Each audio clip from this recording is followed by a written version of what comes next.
අයිබෝන් සුබ දවසක් හැම දිනකටම අද වීඩියෝ එකකින් කතා කරන්නේ සිටුවා පළමු මාසය තුල කොහොමද අපි ඇල්බර්ට් සොලියුෂන් පොහොරක පැලයකට යොදන්නේ කියලා.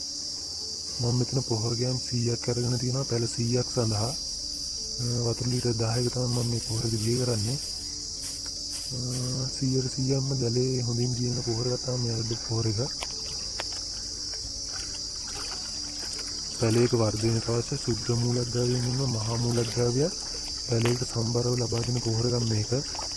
පැලේ ඉක්මන වර්ධනයක් අපිට බලා ගන්න පුළුවන්.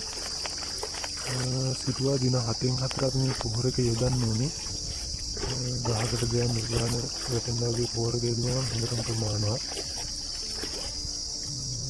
මේ පොහොර එක අපිට දෙආකාරයකින් යොදන්න පුළුවන් පැලේට. ස්ප්‍රේ ටැංකියකින් හෝ නැත්නම් ගහේ මුලට. මම මෙතන මිලිලිටර් 200 කප්පයක් අරගෙන තියෙන්නේ. මේ ආකාරයට හොඳින් ගහ මුලට යොදන්න ඕනේ.